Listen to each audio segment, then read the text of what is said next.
This is Surfing the Time Capsule on Outrageous History.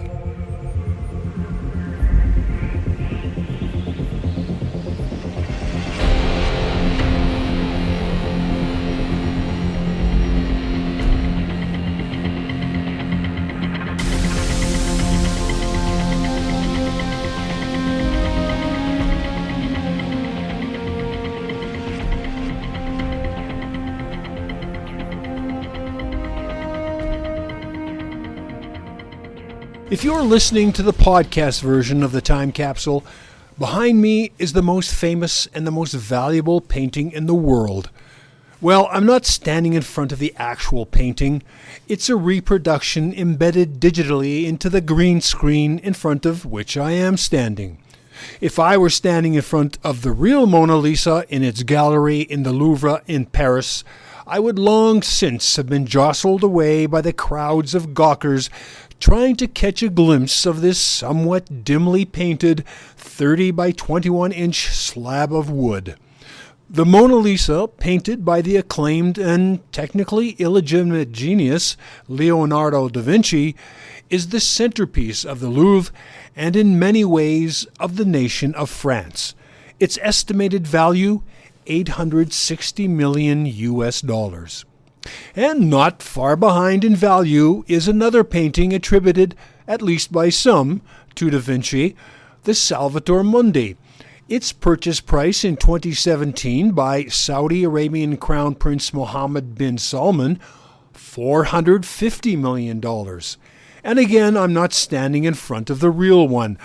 Only several high-worth individuals really know where this also dimly painted piece is located. Other notable expensive paintings, the Na Phaya Pha Poi Po by Paul Gauguin at $229 million, the number 17A by Jackson Pollock at $200 million, and the Sulman's Coppet Portraits by Rembrandt van Rijn valued at 180 million macaroons. Currently, there are at least 8 paintings valued at more than $200 million and more than 4 dozen valued at over $100 million. And I should add that many of the world's most expensive art is not even available to be seen. It's stored away in free ports, many of which are located in Switzerland. In these storage facilities, not only are the artworks unseen, they're also largely out of the reach of tax collection agencies. As you can imagine, this kind of situation sets itself up very nicely for potential, let's call it felonious activity. Now, if you're like me, well, I'm an admirer of art of all kinds, but I've had a difficult time in wrapping my head around these values. As a non-artist, without analyzing the arduous specific painting techniques and production processes, I can say that I appreciate the beauty or artistic expression of these pieces. But do these qualities justify the selling price? And I'm sure many of you would question that as well. After several educational, eye-opening podcast interviews, I've come to realize that in the case of these stratospherically valued paintings, there are several fundamental determining factors. They are, in my admittedly unexpert point of view, number 1, provenance, number 2, the system of guarantees existing at auction houses, number 3, upbidding, and number 4, wealth distribution. And in case it's not clear yet, the sales price has nothing to do with the art itself. So let's talk about provenance.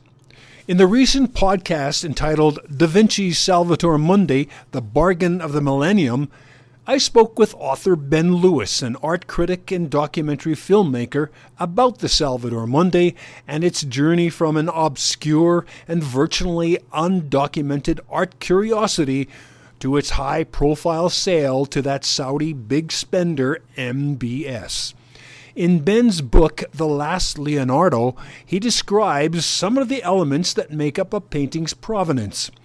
Those include the artist's painting style, techniques, subject matter, and at what point in the artist's career the piece was created. But Ben also points out that the history of the painting's ownership is just as important in establishing provenance. In fact, that seems to have been the primary reason for why the Salvator Mundi was sold for a whopping, insane price of $400 million, with tacked-on auction fees of $50 million. As Ben states in his book, the value of a painting rises according to how important its previous owners were. For the Salvator Mundi, that would include individuals such as Louis XII of France and Charles I of England. But confirming ownership history and overall provenance can be murky for even a painting as prominent as the Salvator Mundi. For instance, Da Vinci did not sign his paintings, making it difficult to confirm authenticity. It's also important to keep in mind that it's estimated Da Vinci really only finished some 20 paintings, although that number could be as low as 15 or as high as 23. Da Vinci was somewhat of a perfectionist, so some of the paintings that he completed he later declared as being unfinished. That also means the scarcity of his completed and actual attributed works bumps up the value of his paintings right off the bat. That scarcity is directly related to the ownership history because Da Vinci's vacillation meant that his paintings, and specifically the Salvator Mundi, attracted high-worth individuals. Now I could go on and on about the provenance of the Salvator Mundi for hours because it is fascinating, but the topic I'm discussing is a bit broader than that. But check out that Outrageous History podcast interview with Ben Lewis. It's called The Salvator Mundi, The Bargain of the Millennium. So far, I've spoken about provenance as it applies to paintings such as the Salvator Mundi, which generally falls within the category of Old Masters paintings, a period that includes great artists of the Renaissance to the early 1800s. But the value of contemporary art, which encompasses artwork from 1970 to the present, has also skyrocketed. For instance, Jean-Michel Basquiat's untitled graffiti-like piece from 1982 sold for more than $110 million to the Japanese billionaire Yusaku Maezawa in 2017. And Andy Warhol's Blue Marilyn silkscreen sold for $195 million in 2022. The Blue Marilyn, by the way, held the record for most expensive painting at the time it was purchased, beating out the Salvator Mundi's previous purchase price in 2013 of a rather measly $127.5 million. So, as you can see, despite the rather more limited scope for provenance, the value of contemporary art is still largely determined by that very factor.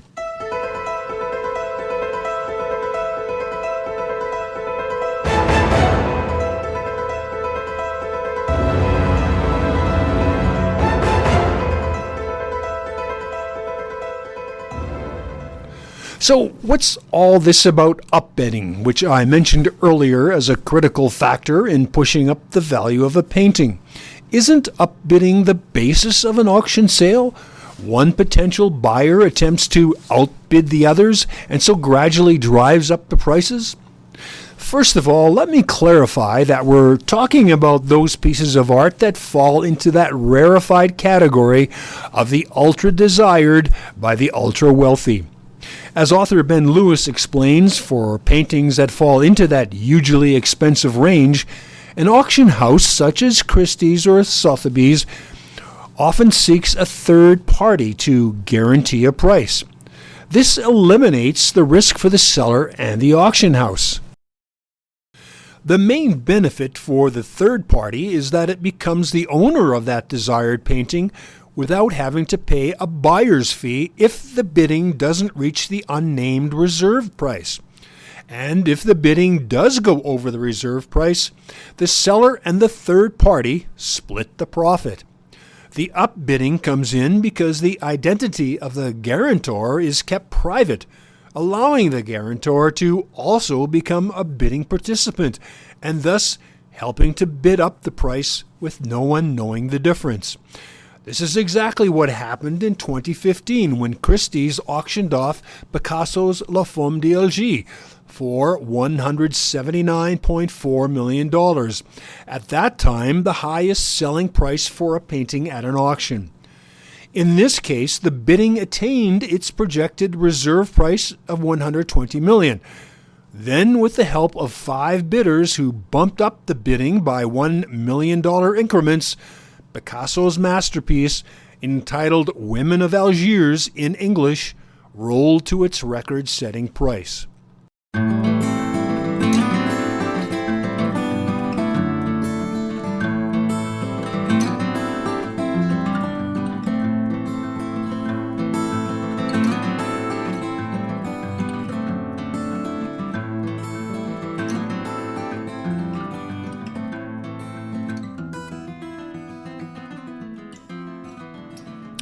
But really, the grand enabler of all of this is the increasing number of billionaires in the world looking to create prestige for themselves or their businesses or for their egos. For this, I turn to Georgina Adam, art journalist and critic, formerly with the Financial Times of London and now editor-at-large for the Art newspaper. Adam's latest book, The Dark Side of the Boom, goes into detail about these various factors resulting in eye-watering prices for art pieces. In her book, she puts into perspective what it means for the exceptionally wealthy to lay out that kind of cash. Adam quotes Edward Dolman, executive chairman of Phillips Auctioneers and former CEO for Christie's. Dolman says the people who buy these works are extraordinarily rich. For them, putting 10% of their wealth into art they can engage with, put on their walls, talk to people about, trade, all this seems an attractive option. 10% for someone with $10 billion is $1 billion, and that buys you a lot of art. It makes purchases of, say, Basquiat at $60 million or $70 million a relatively small bid. It ticks a lot of boxes for the super rich. They see it as a store of money, and the potential of trade later on is also quite exciting.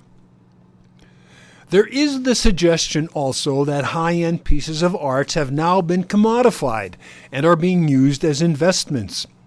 In some situations that may be the case, but art isn't necessarily widely accepted as a shoo-in for high returns.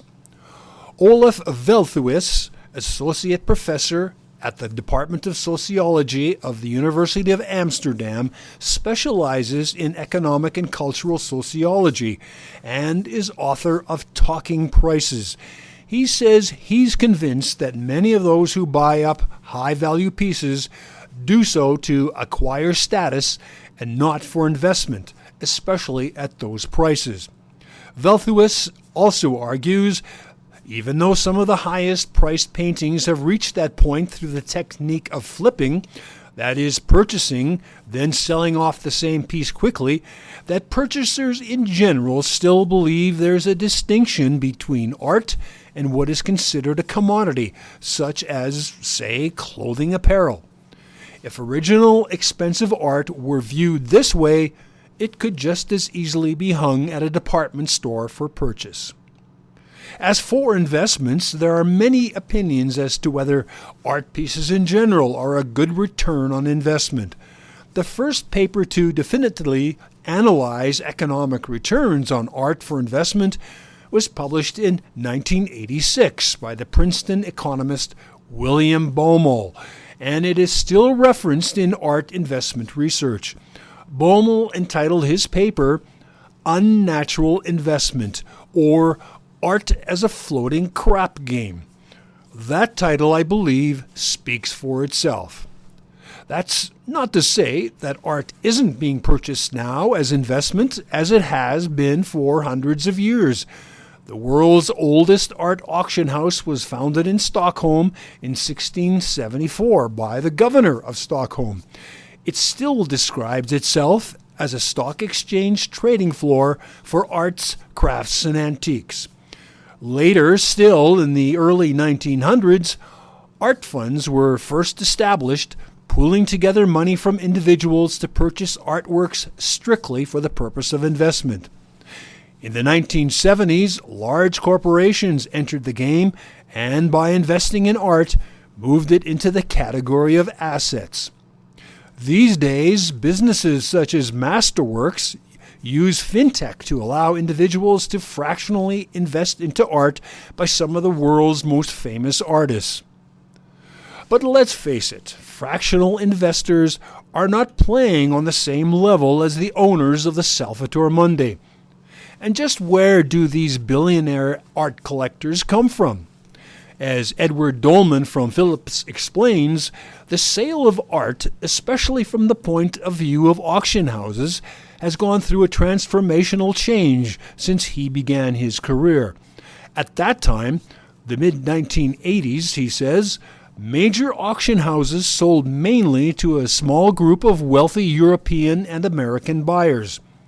Then globalization of the art market accelerated greatly at the end of the 1990s as Russian oligarchs, Mideastern oil barons, and Chinese industrialists joined the bidding, dragging up prices to higher and higher levels. But really, is return on investment the motivation for Mohammed bin Salman to strong-arm his way into ownership of the second most famous painting in the world? I think not. The painting hasn't been seen since its sale in 2017, and it's been suggested that MBS is constructing an art gallery specifically to display it. In the meantime, the painting could be hanging on the walls of the prince's super yacht, or possibly it's locked away in storage in a free port. But like these other art pieces whose sale and purchase prices astonish us, the Salvator Mundi's value is determined by numerous factors, most of which are subjective, and most of which don't even apply to us as mortal viewers. Now, if you'd like to know more about the Salvator Mundi's dizzying rise, listen to the Outrageous History podcast interview with art critic Ben Lewis on my podcast called The Salvator Mundi, The Bargain of the Millennium, as well as reading Ben's book, The Last Leonardo, The Secret Lives of the World's Most Expensive Painting. For an examination of the seamy side of the art world, you can read Georgina Adams' Dark Side of the Boom, The Excesses of the Art Market in the 21st Century. And finally, listen to The Vengeance of the Shot Blue Marilyn, my podcast interview with art expert, art dealer/gallery director Richard Polsky, for a review of the legacy of Andy Warhol. Richard's book, I Bought Andy Warhol, is a quirky look at art buyers and gallery directors who operate at many different rungs of the art ladder. Outrageous History podcasts are available on all major podcast channels, including Apple Podcasts, Spotify, Stitcher, and Google Podcasts. Or log on to www.outrageoushistory.com, where you'll find all sorts of additional information about the podcast topics and historians and writers. For Outrageous History, this is Surfing the Time Capsule. I'm Ernest Granson.